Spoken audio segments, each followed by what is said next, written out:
Уважаемый Юрий Петрович, я нахожусь на фоне Сайсарского округа города Якутска, Республика Саха-Якутия. За моей спиной самая длинная улица Сайсарского округа, улица Лонгинова, названная в честь героя Советского Союза, участника Великой Отечественной войны Лонгинова Владимира Денисовича. Это самая длинная улица Сайсарского округа, но и самая худшая. Здесь нету бордюров, здесь нету водоотведения. Здесь практически отсутствует асфальтовое покрытие, а то, что есть, она уже разбита давно. Люди десятилетиями не видят, как развивается наша Россия. Почему? Потому что они не видят изменений на своей улице. Родина начинается с улицы. Но, к сожалению, сайсарские жители нашего округа, они уверены только в одном – ничего не меняется. Уверены в том, что ничего не меняется в их улицах. Значит, скоро 9 мая мы все будем чтить наших ветеранов. Мы будем вспоминать те дни, которые возвеличили нашу Россию.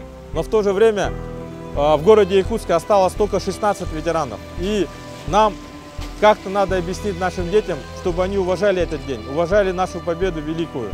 А как нам объяснить, как чтить наших ветеранов, если улица Героя Советского Союза Лонгинова находится в таком худшем состоянии? Мы считаем, что 9 мая мы не только должны один день вспоминать как наших героев, мы должны изменить наше отношение к улицам, в честь которых названы эти улицы героями Советского Союза. Поэтому наше предложение одно, Юрий Петрович: сделать так, чтобы появилась федеральная программа улицы героев Советского Союза и России. Только в этом случае мы сможем досконально посмотреть, сколько у нас в России улиц. Мы сможем сделать так, чтобы федеральные деньги, которые будут направлены на ремонт и благоустройство дорог, эффективно тратились. Только в этом случае мы покажем нашим детям, как мы относимся к памяти наших ветеранов.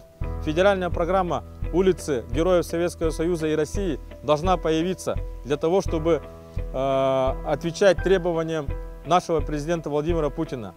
Более 60% сайсарцев поддержали на выборах Владимира Путина. И в обращении Совета Федерации Путин обратил внимание на то, что следующее развитие России пойдет на благоустройство и ремонт дорог муниципального и регионального значения. Поэтому мы считаем, что такая программа должна начаться.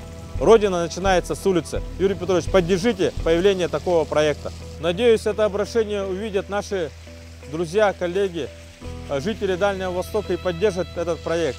И обратятся к своим властям для того, чтобы они тоже инициировали появление такого проекта, как федеральная программа улицы Героев Советского Союза и России. Дальний Восток – это кладовая России.